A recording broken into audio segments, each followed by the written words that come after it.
Perkenalkan, kami dari kelompok 5 dari mata kuliah Pendidikan Agama dari Universitas Macung, dan kami sendiri kelompok 5 terdiri dari saya sendiri yaitu Cendana Anggun Sasmita dari Teknik Industri, kemudian Doni Ardianto dari Teknik Industri, kemudian ketiga terdapat Francisca Angelina Noviani Susetyo dari Pendidikan Bahasa Mandarin, kemudian ada Jeremia Alvin Simawijaya dari Pendidikan Bahasa Mandarin, kemudian terdapat Paskalis Michael Ekayanto dari Pendidikan Bahasa Mandarin, dan yang terakhir yaitu Ratnawulan Wijaya. Kami dari kelompok 5 akan berdiskusi mengenai komunitas agama Yahudi di Indonesia, terutama di Kota Manado, Sulawesi. Nah, untuk dasar dari diskusi ini kami telah melakukan analisis lebih lanjut mengenai video YouTube dari Kumparan yang berjudul Komunitas Agama Yahudi di Manado. Nah, pada video wawancara tersebut, para wartawan dari Kumparan melakukan wawancara dengan para umat penganut Yahudi di Kota Manado. Wawancara tersebut dilakukan oleh 2 narasumber, yaitu salah satunya seorang umat dan seorang guru atau disebut dengan rabi di agama Yahudi. Dengan adanya 2 narasumber ini, maka terdapat 2 pandangan mengenai apa itu agama Yahudi berdasarkan pandangan dari umat dan pandangan dari rabi. Nah, kemudian berdasarkan hasil wawancara tersebut, secara umum membahas tentang kehidupan para umat penganut agama Yahudi di lingkungan sekitarnya maupun di agamanya sendiri. Nah, kemudian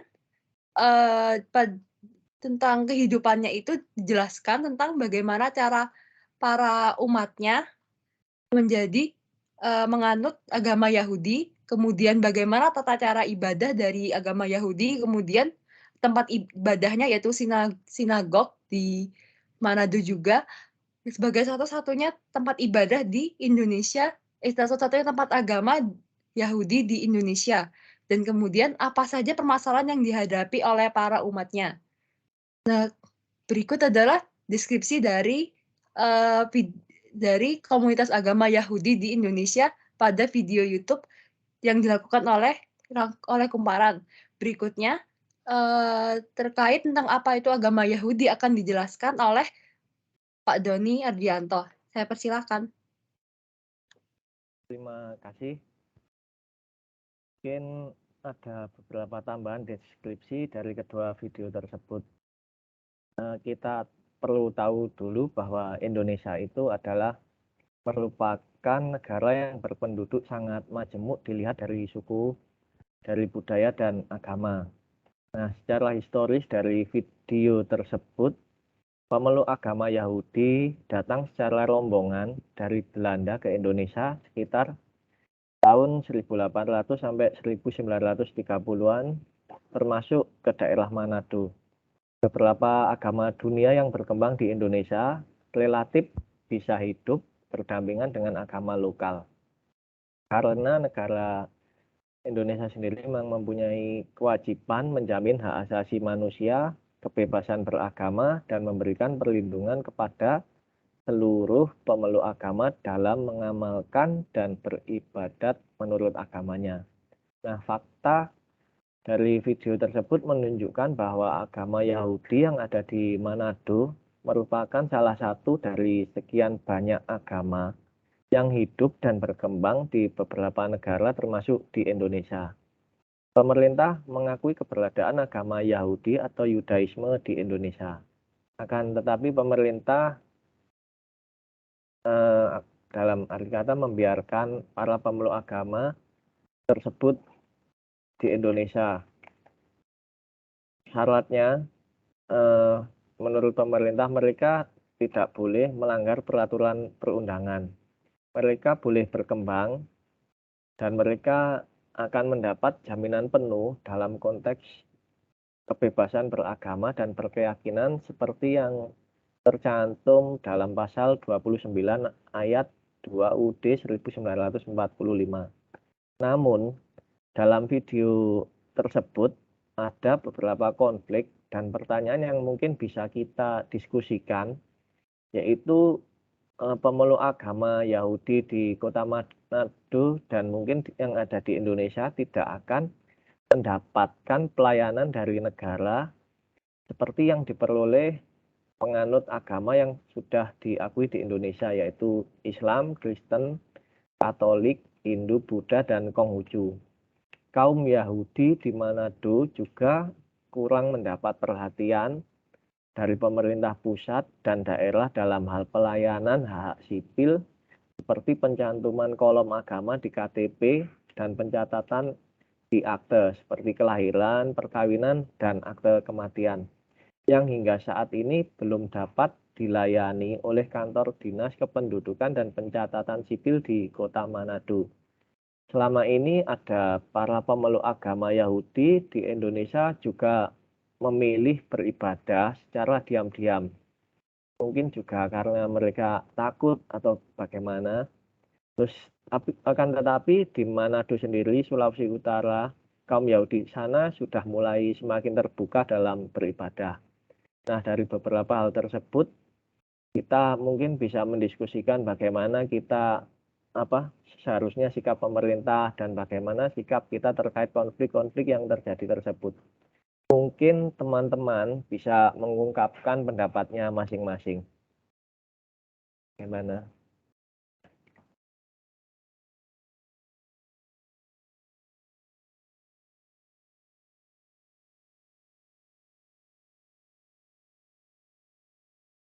Baik, mungkin pertama saya akan memberikan pendapat saya.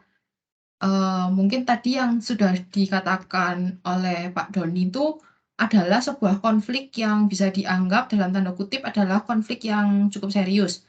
Namun perlu kita ketahui juga bahwa sebenarnya ada sedikit konflik, namun tidak separah itu, hanya sebuah konflik ringan di mana saat pertama kali penganut agama Yahudi yang ada di kota Manado ini tuh mulai terbuka dengan menunjukkan aktivitas mereka seperti mengadakan ibadah di hari Sabat kepada masyarakat sekitar itu, awal mulanya itu, menimbulkan sedikit konflik dalam diri masing-masing masyarakat sekitarnya.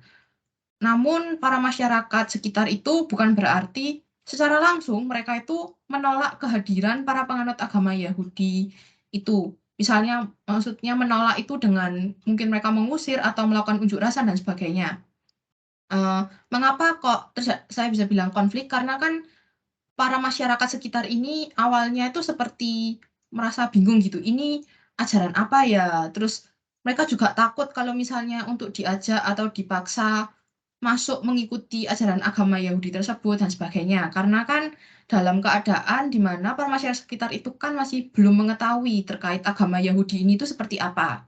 Namun akhirnya seiring berjalannya waktu dan dengan melihat kegiatan yang dilakukan oleh para penganut agama Yahudi itu, dan para penganut agama Yahudi ini tuh tidak melakukan kegiatan yang merugikan masyarakat sekitar, kayak seperti mereka itu mengajak atau memaksa orang lain tuh ikut ke dalam ajarannya itu, akhirnya para masyarakat sekitar ini bisa menerima dan hidup berdampingan secara damai dan tentram dengan masyarakat Yahudi di sekitarnya. Mungkin dari teman-teman yang lainnya ada yang ingin menambahkan atau memberikan pendapatnya?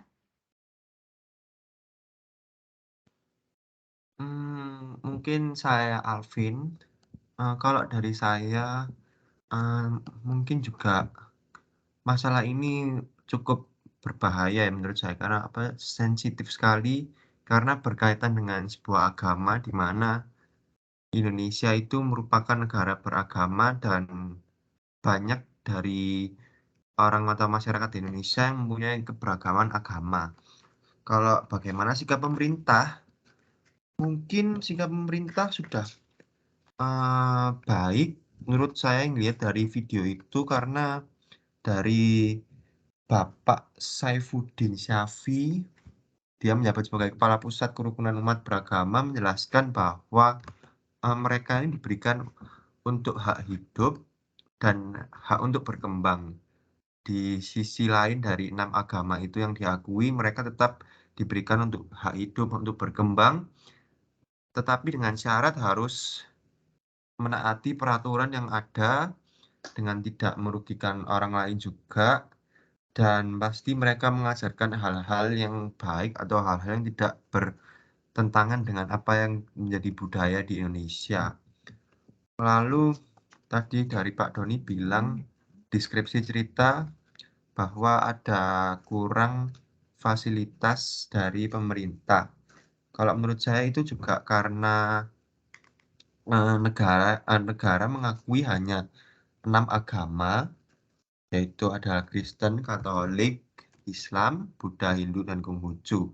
Maka dari itu mungkin menurut pendapat saya juga di lain dari 6 agama itu kurang mendapat intens lebih atau perhatian lebih dari pemerintah karena mereka juga belum agama yang diresmikan secara umum, dan agama itu juga bukan maksudnya masih sedikit orang yang menganut agama itu. Jadi menurut saya pemerintah juga sudah memberikan solusi bahwa mereka tetap boleh untuk hidup, untuk berkembang. Jadi menurut saya itu aja sih. Mungkin dari teman-teman lain kalau ada pendapat atau diskusi lain. Iya, kalau menurut saya yang terkait dengan eh, menurut saya terkait dengan pencantuman agama yang di KTP atau pencatatan, baik itu akta kelahiran, pernikahan atau kematian yang belum dapat dilayani oleh dinas kependudukan. Menurut saya yang dapat mengatasi permasalahan tersebut mungkin kedepannya jika penganut agama Yahudi jumlahnya lebih banyak, pemerintah akan menetapkan agama Yahudi sebagai agama yang sah dan juga mempermudah urusan pencatatan agama di KTP atau akta-akta tersebut. Kalau pendapat saya seperti begitu, apakah ada pendapat yang lain? Menurut saya konflik itu terjadi karena masyarakat tuh belum begitu paham akan agama ini. Jadi masyarakat tuh takut. Oh, ini tuh dia memandang masyarakat tuh kalau belum tahu, dia mengira agama ini tuh agama apa sih? Apa kok dia baru pertama dengar. Tapi kan agama ini juga mengajarkan kepada pengikutnya kan kayak hal-hal yang baik. Jadi ya konfliknya tuh ya memang setiap agama sih ada konflik ya. Jadi kalau kita belum tahu mesti kita akan takut, akan kayak gak tahu ini tuh agama apa. Tapi ya kita harus menerima aja. Jadi juga pemerintah kan juga mau menerima agama ini tapi tidak difasilitasi. Jadi menurut saya gitu. Kalau gitu, saya dan Anggun Sasmita izin menambahkan, saya setuju dengan pendapat teman-teman juga, seperti pemerintah yang kurang memberikan fasilitas dan lain-lainnya, karena mungkin agama Yahudi di Indonesia sendiri itu tercatat pasti kurang lebih 200 orang penganutnya, seperti yang sudah dijelaskan di dalam video wawancara dari Kumparan. Menurut saya mungkin fasilitas kayak kurangnya fasilitas yang diberikan oleh pemerintah itu mungkin berpengaruh dengan jumlah penganutnya. Jadi mungkin pemerintah masih ragu-ragu kalau penganutnya hanya sedikit, jadi mereka kurang memberikan fasilitas. Namun dengan adanya kurang fasilitas itu, maka cukup memprihatinkan bagi para penganut, khususnya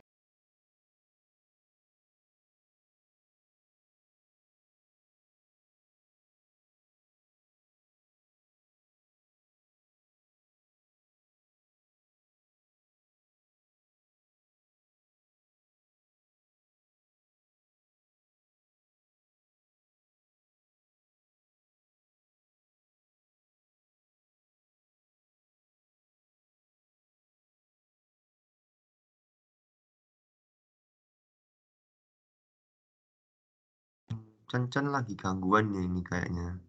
Kalau menurut Pak Doni gimana? Menurut pendapat Pak Doni sendiri? Mungkin saya tambahkan juga ya, mungkin ya gini, memang Yahudi kan memang kaum minoritas, mungkin sudah menjadi resiko dari umat kaum Yahudi. Kalau di Indonesia emang agama tersebut memang belum diresmikan di Indonesia, jadi emang harus butuh proses lah istilahnya, kayak dulu agama Konghucu yang ada di Indonesia dulu kan awalnya juga masih sembunyi-sembunyi, orangnya mungkin kaumnya masih takut lah istilahnya untuk beribadah ya. Jadi mungkin pemerintah sendiri juga masih mengkaji ya, yang penting dari masyarakatnya sendiri mungkin memang harus tahu lah itu kalau kaum Yahudi itu istilahnya diberi kebebasan lah istilahnya, tidak kebebasan berkembang, jadi tidak boleh diganggu lah, karena mereka juga agama yang kalau di dunia Yahudi sendiri kan jumlahnya sudah cukup banyak, jadi ya harus bisa menerima gitu, menurut saya mungkin seperti itu. Ada tambahan lain mungkin dari teman-teman? Mungkin saya ada tambahan sedikit. Kalau misalnya tadi kan yang konfliknya yaitu di mana agama Yahudi ini tidak bisa dicantumkan di dalam surat-surat kan, kayak seperti KTP, akta kelahiran dan sebagainya.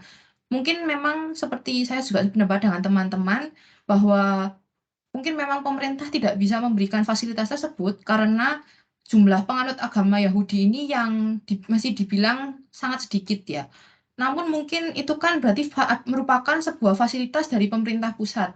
Nah, mungkin pemerintah bisa memberikan fasilitas, yaitu fasilitas dari pemerintah daerah berupa membantu membangun tempat ibadah. Seperti yang kita bisa lihat dari video tersebut, para penganut agama Yahudi yang ada di kota Manado itu kan untuk beribadah saat hari Sabat itu harus pergi ke kota lain, yaitu di kota Tondano, di mana untuk melakukan ibadah itu mereka memakan waktu yang cukup lama, sekitar 1 jam, kan itu cukup membuang waktu. Nah, mungkin bisa membangun tempat ibadah di kota Manado atau di tempat-tempat di kota-kota yang memang memiliki penganut agama Yahudi yang bisa dibilang mungkin cukup banyak dibandingkan di kota yang lain. Mungkin itu dari saya.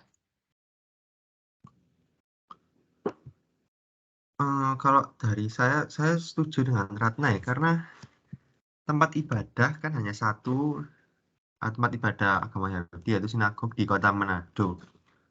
Kita juga dari sini bisa lihat bahwa masyarakat yang berada di luar kota Manado pasti akan kesusahan untuk mencari tempat ibadah, dan mereka mungkin menurut saya akan beribadah di rumah mereka masing-masing atau melakukan kegiatan ibadah di rumah masing-masing, yang mungkin itu bisa menyebabkan kayak kebisingan atau mengganggu warga sekitar, karena itu bukan merupakan tempat ibadah tetapi mereka melakukan ibadah di situ. Dan menurut saya pemerintah tetap harus membangun tempat ibadah yang lebih banyak lagi untuk meminimalisir bentrokan akibat yang tadi saya omong, yaitu beribadah di rumah sendiri. Mungkin menurut saya itu juga masih baik-baik saja, tetapi bisa jadi untuk bagian sebanyak sedikit orang merasa terganggu akan hal itu. Jadi pemerintah menurut saya harus lebih memperhatikan pembangunan tempat ibadah atau mempermudah pembangunan tempat ibadah bagi penganut agama Yahudi di luar kota Manado. Kalau dari saya itu sih.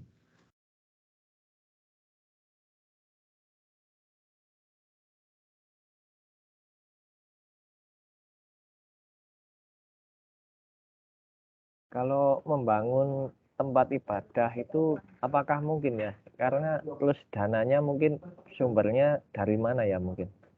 Kalau membangun tempat ibadah untuk kaum Yahudi kan mereka itu kaum minoritas lah istilahnya, kan memang agama nggak diresmikan.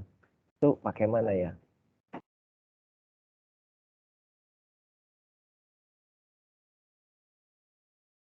Kalau dari saya tuh bisa kayak negara memberi kayak sejumlah dana atau kita kayak apa ya, meminta sumbangan.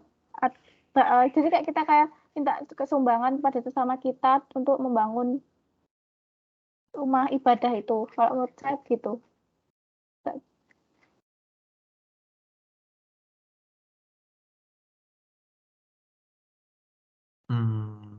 Kalau saya dana dari mana mungkin ya, dari penganut-penganut sendiri mungkin ada sebuah perkumpulan atau paguyuban bagi mereka sendiri. Dari sana mereka juga bisa mulai untuk menyisihkan uang atau menyisihkan materi-materi yang lain yang bisa berguna nanti bagi pembangunan tempat ibadah mereka sendiri, atau juga betul perlu bantuan pemerintah atau kita minta bantuan pemerintah untuk memberikan dana subsidi untuk pembangunan sebuah tempat ibadah, itu juga bisa. Tapi menurut saya susah karena agama mereka ini belum diakui, jadi kalau meminta bantuan dari pemerintah cukup susah ya. Jadi kayaknya kalau menurut saya itu dari perorangan mereka sendiri sebagai penganut agama Yahudi. Dari situ mereka bisa mulai bahu-membahu untuk membangun sebuah tempat ibadah bagi mereka sendiri. Itu sih kalau dari saya. Oh ya, oke. Ini Cencen sudah join lagi. Mungkin Cencen bisa melanjutkan tadi pembahasannya tadi. Menurut pendapatnya Cencen masalah yang tentang konflik gimana sikap pemerintah menghadapi kaum Yahudi, kaum minoritas yang ada di Indonesia. Baik. Sebelumnya mohon maaf karena terdapat kesalahan teknis atau gangguan jaringan dari tempat saya. Jadi saya akan mengulangi lagi pendapat saya, karena sebelumnya saya setuju dengan pendapat teman-teman lainnya, yaitu terkait adanya bagaimana tentang respon pemerintah terhadap agama Yahudi di Indonesia. Nah, karena agama Yahudi di Indonesia sendiri itu adalah komunitas yang minoritas, penganut agamanya pun sedikit, yang bagaimana tercatat sudah disampaikan melalui video YouTube, yaitu terdapat 200 penganut agama Yahudi. Nah, dengan jumlah yang sedikit ini tentu saja membuat pemerintah cukup untuk mempertimbangkan tentang pemberian fasilitas lebih banyak untuk para umatnya. Namun kondisi ini cukup memprihatinkan tentunya, karena sebelumnya sempat disampaikan di video kalau karena hanya ada satu sinagog atau tempat ibadah agama Yahudi, maka masyarakat yang berada di luar wilayah itu yang bahkan lebih jauh harus menempuh perjalanan puluhan kilometer untuk sampai pada tempat ini untuk beribadah. Nah, tentu saja pemerintah perlu memberikan seperti kayak fasilitas tertentu, seperti misalkan supaya para masyarakat yang ada di luar kota yang ada di sinagog itu dapat beribadah dengan nyaman tentunya, karena biar bisa mengikuti tradisi ataupun aturan-aturan tertentu khususnya pada hari Sabat itu.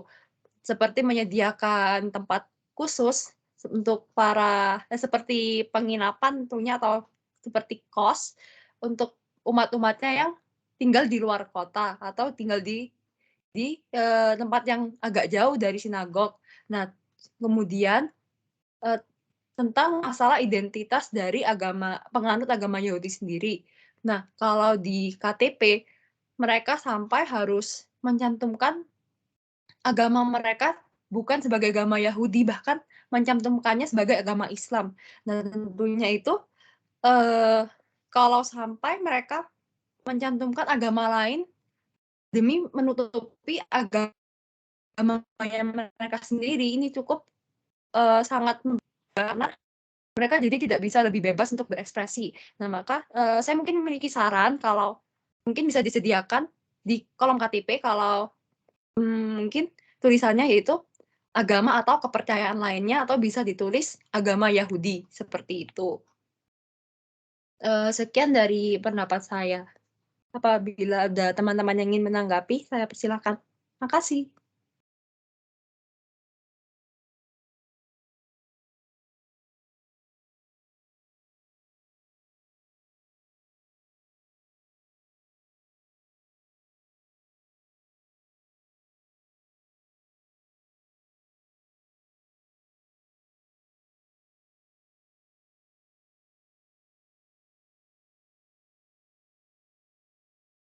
Oh ya, penganut agama Yahudi di Manado itu ada 2 kelompok ya, yaitu Yahudi Ortodok dan Yahudi Reform. Mungkin teman-teman ada yang tahu.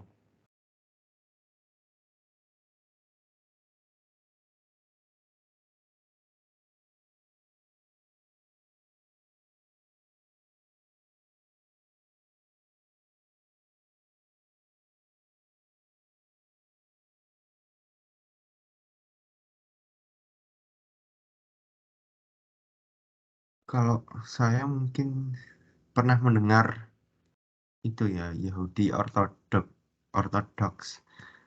Setahu saya Yahudi Ortodoks itu kayak masuk cabang dari agama Yahudi itu sendiri, tapi sifatnya sangat radikal dan penganutnya itu dikenal sangat kaku dan sangat apa ya, dibilang sangat kurang luwes dalam berbicara, dan mereka juga setahu saya sangat menaati peraturan-peraturan seluruh hukum Taurat yang ada. Kalau dari saya itu sih yang mungkin saya mengerti.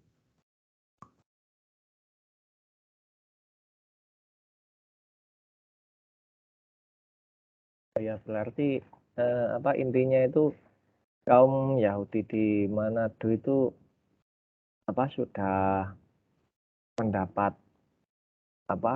istilahnya bukan pelayanan sih, emang mereka masih bisa menjalankan ibadahnya walaupun jaraknya jauh gitu ya. Dan yang masyarakat di sana sudah menerima keberadaan komunitas Yahudi di sana itu dengan baik. Mungkin seperti itu ya. Terus mungkin ada beberapa masalah yang lain mungkin ada juga sih. Mungkin yang ada di Indonesia itu kan mungkin kaum Yahudi tidak ada di Manado. Gimana pendapat teman-teman mengenai tentang yang komunitas lain yang tidak hanya di Manado tapi mungkin yang di Indonesia.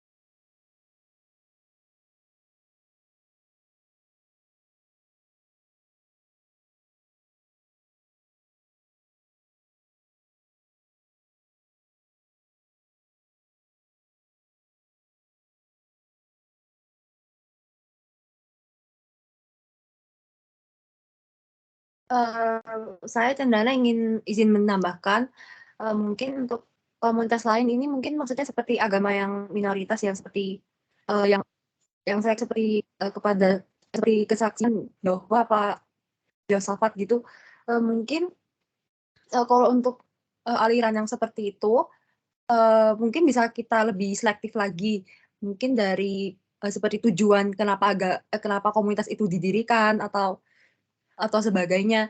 Nah, jadi kembali ke diri kita sendiri dan juga ke masyarakat sekitarnya juga. Seperti jadi itu tergantung komunitasnya itu seperti first impression-nya mereka ke masyarakat itu gimana kan itu juga berpengaruh. Nah, jadi ya kita terbuka aja kalau memang itu tujuan dari komunitas itu sudah misalkan tidak benar, ya perlu dari kita sendiri untuk melaporkan lebih lanjut atau mungkin bisa ditegur kepada komunitasnya itu sendiri. Terima kasih.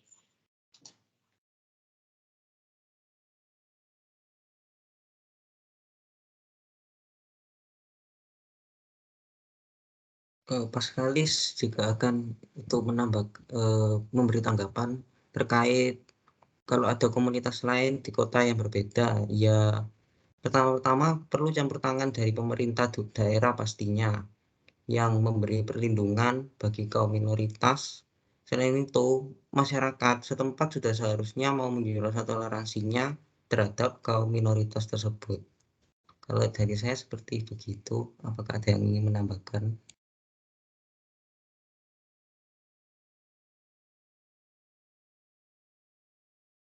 Kalau dari saya, bisa dibilang saya sependapat dengan Cencen, di mana itu dimulai dari masyarakat sekitar dan pribadi individu masyarakat sekitar masing-masing, di mana kita juga harus selektif dalam menerima sebelum benar-benar menerima komunitas yang ada itu. Karena kan itu memang komunitas yang baru.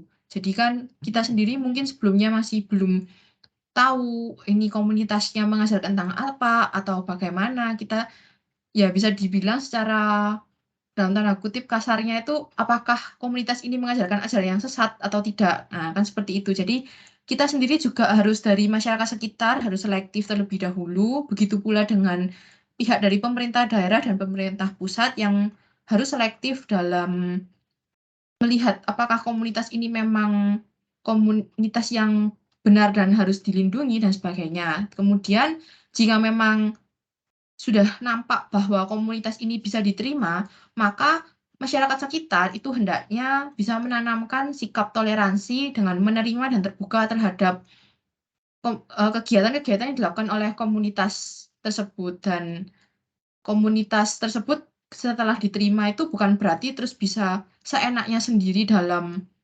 melakukan kegiatannya dan sebagainya, namun juga harus tetap menaati peraturan undang-undang yang ada. Itu mungkin kalau dari saya. Mungkin dari teman-teman yang lainnya ada pendapat yang lain?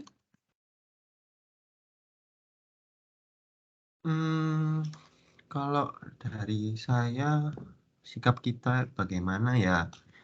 Mungkin hampir sama juga ya. Pertama kita juga harus bersifat selektif terhadap apa yang komunitas atau ajaran-ajaran lain yang berada di sekitar kita. Karena apa? Jika kita bisa selektif, kita bisa melihat apakah ajaran ini baik bagi masyarakat sekitar atau ajaran ini buruk bagi masyarakat sekitar. Jika memang ajaran ini baik dan tidak mengganggu kedamaian atau kerukunan masyarakat sekitar, bagi saya itu tidak masalah ya, karena mereka kan juga mempunyai kepercayaan mereka masing-masing, sehingga kita sebagai masyarakat atau sebagai manusia, kita juga nggak boleh menjudge mereka dengan langsung bilang ajaran kamu sesat. Itu nggak, menurut saya itu kurang baik ya, karena apa? Karena ajaran mereka juga bisa dibilang mengajarkan tentang kebaikan jika memang dia mengajarkan hal yang baik ya.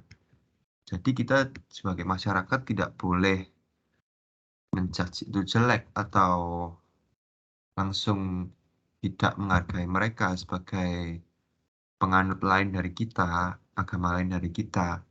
Jadi juga intinya kita juga harus saling toleransi dengan orang-orang yang berbeda keyakinan dari kita atau dari yang lain juga. Begitu sih kalau menurut saya. Dari saya juga setuju dengan pendapat kalian. Jadi kita tidak boleh melihat, oh ini agama baru. Jadi kita tidak boleh kayak mengejek dulu, oh ini mesti agamanya jelek. Jadi kita harus kayak mencari tahu dulu, ini tuh agama apa, kayak ajarannya apa. Kalau kita bisa menerima dengan baik, pasti juga kayak pemerintahan negara pun juga akan mendukung adanya komunitas ini. Jadi kita harus kayak saling bertoleransi. Menurut saya gitu.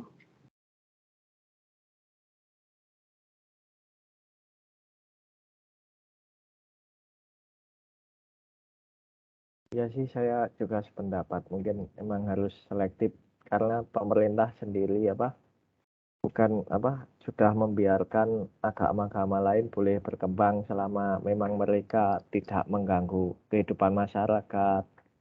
Itu ya dibiarkan saja. Karena yang penting mereka tidak melanggar peraturan perundangan lah istilahnya. Mungkin ada tambahan lagi dari Mas Kalis atau teman-teman. Belum mungkin kita menyimpulkan dari video 2 video yang sudah kita diskusikan tadi.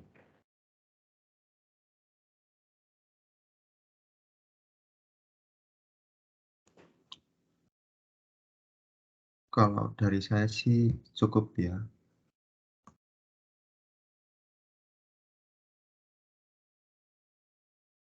Dari saya juga sudah cukup.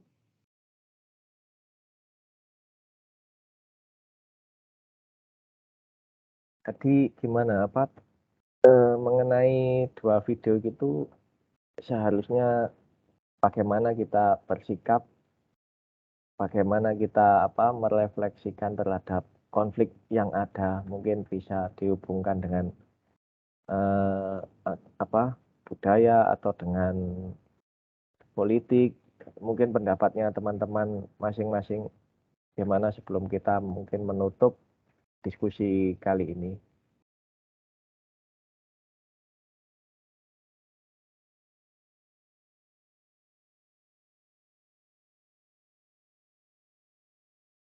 Mungkin pertama dari Ratna mau memberikan refleksi diri ya, mungkin bisa dibilang cukup dari refleksi diri gitu ya. Dari video yang sudah ditonton itu, saya mengaitkan apa yang saya lihat itu dengan inklusivisme. Sebelumnya apa sih namanya inklusivisme itu? Inklusivisme itu merupakan sikap menerima orang lain masuk ke dalam lingkungan kita dengan tidak membedakan apapun hal yang melekat dalam diri orang tersebut. Nah, kenapa kok saya bisa mengkaitkan video tersebut itu dengan inklusivisme? Karena inklusivisme ini menurut saya tercermin di dalam masyarakat yang berada di Kota Manado, di mana para masyarakat di Kota Manado tersebut itu kan rata-rata mayoritas adalah agama Kristiani, dan mereka itu bersikap terbuka, proaktif, dan menyambut para penganut agama Yahudi yang ada di kota tersebut. Nah, sehingga dengan demikian dapat disimpulkan bahwa para masyarakat di Kota Manado ini tuh memiliki sikap inklusivisme, berupa sikap yang berani untuk membuka diri terhadap umat yang berbeda agama ataupun aliran, dan dengan mau menyambut dan tidak menolak keberadaan para penganut agama Yahudi yang ada di Kota Manado tersebut. Itu adalah refleksi yang bisa saya ambil dari video dan diskusi kita pada hari ini. Mungkin dari teman-teman yang lainnya memiliki pandangan yang lainnya, bisa disampaikan.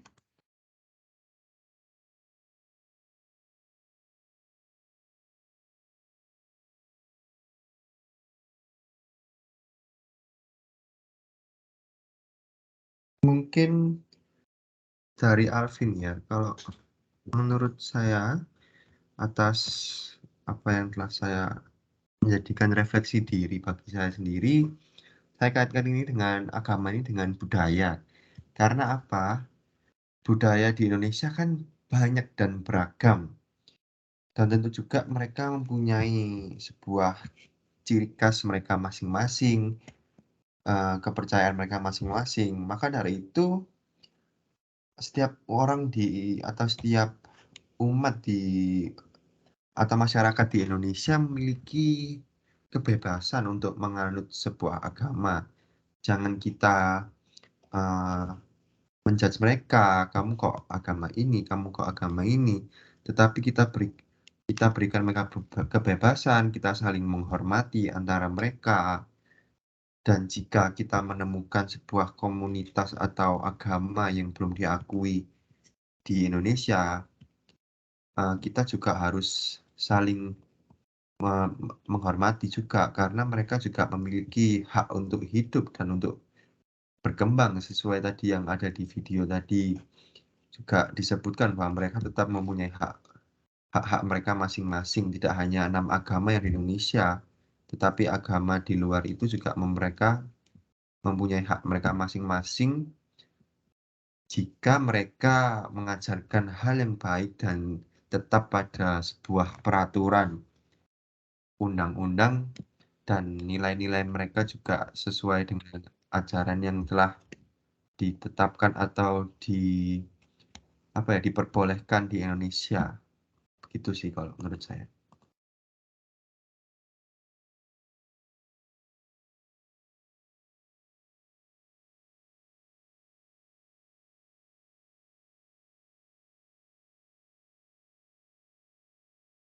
Menurut saya ya berkaitan dengan inklusisme. Jadi kita harus menerima adanya komunitas ini di sekitar kita, dan kita bisa ambil contoh yang ada di Manado, yaitu yang tempat ibadahnya di sinagog. Jadi ada satu keluarga, tempat tinggalnya tuh satu halaman dengan tempat ibadah ini di sinagog. Jadi keluarga ini tuh dia bisa menerima dengan baik adanya komunitas ini. Jadi dia tidak kayak menjelekan, jadi menerima itu dengan baik gitu, jadi tidak saling menjelekan satu sama lain. Dan juga kita juga harus toleransi akan adanya komunitas ini. Toh ya komunitas ini kan juga mengajarkan hal-hal yang baik. Menurut saya begitu.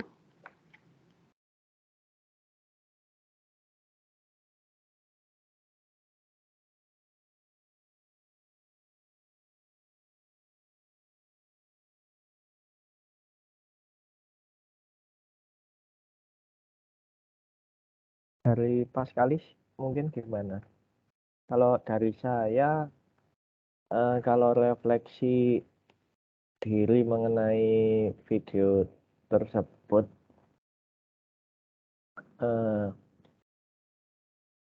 memang agama Yahudi diberi hak kebebasan untuk berkembang dan hak untuk hidup.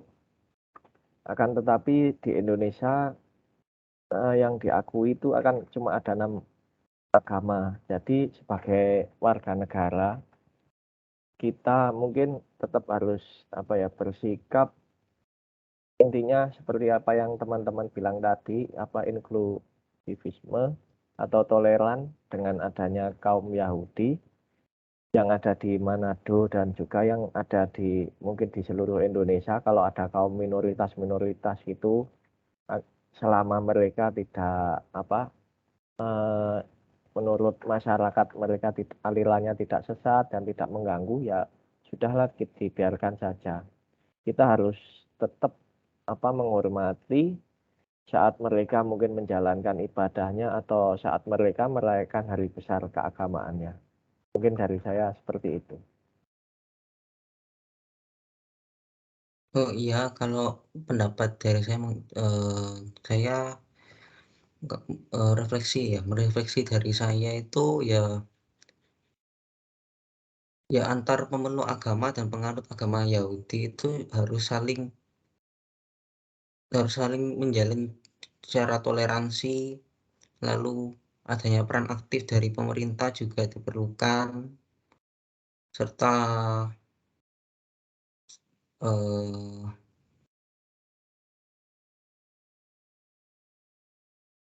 dan tentunya juga selain toleransi juga dengan adanya toleransi juga antara penganut agama dengan agama Yahudi akan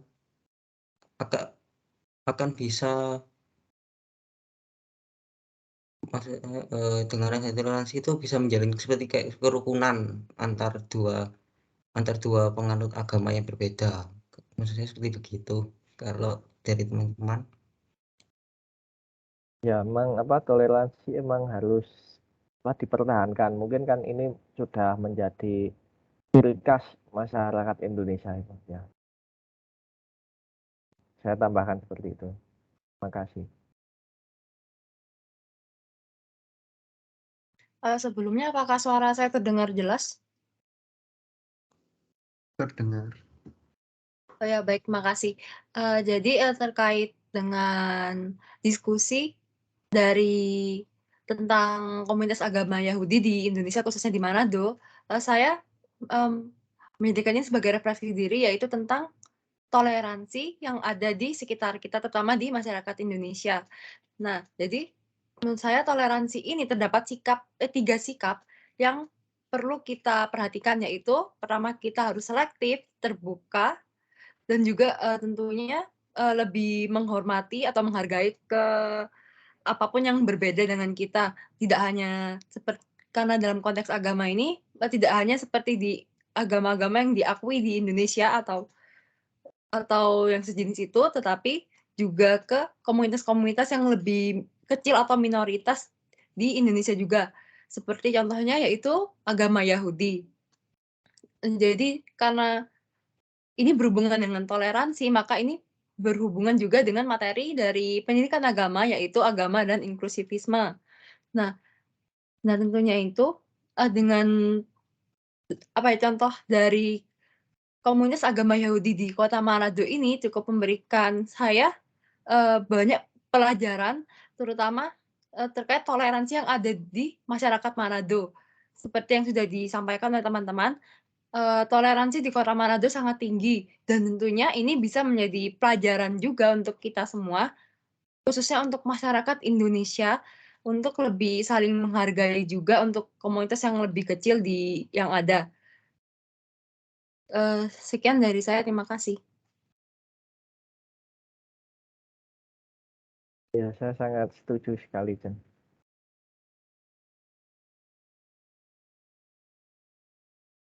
Baik, karena masing-masing dari kita sudah memberikan kesimpulan ataupun refleksi diri juga dari diskusi pada hari ini, maka sudah tidak terasa kita sudah sampai di ujung akhir diskusi pada hari ini. Sebelumnya, sebelum mengakhiri, saya mohon maaf apabila terdapat kesalahan dari diskusi kami, seperti kesalahan teknis ataupun pengucapan, ataupun juga terkait informasi yang kami berikan. Saya ucapkan mohon maaf sebesar-besarnya. Dan kemudian saya ucapkan pula kepada dosen pengampu dari mata kuliah pendidikan agama di Universitas Macung, yaitu Bu Datu Sita Resmi, karena telah membimbing kami dari awal hingga akhir semester ini. Dan kemudian saya ucapkan terima kasih pula kepada teman-teman kelompok 5 karena telah, meluangkan waktunya untuk berdiskusi pada hari ini dan juga telah, meluangkan pikiran dan juga berbagi sharing terkait komunitas agama Yahudi yang minoritas di Indonesia. Dan kemudian untuk kepada para penonton di video ini, saya ucapkan terima kasih karena telah meluangkan waktunya untuk menonton video diskusi kami dari kelompok 5. Maka kami dari kelompok 5, yaitu saya, Cendana, kemudian Pak Doni, Angel, Alvin, Paskalis, dan Ratna, izin undur diri terlebih dahulu. Sekian dari kami kelompok 5, terima kasih.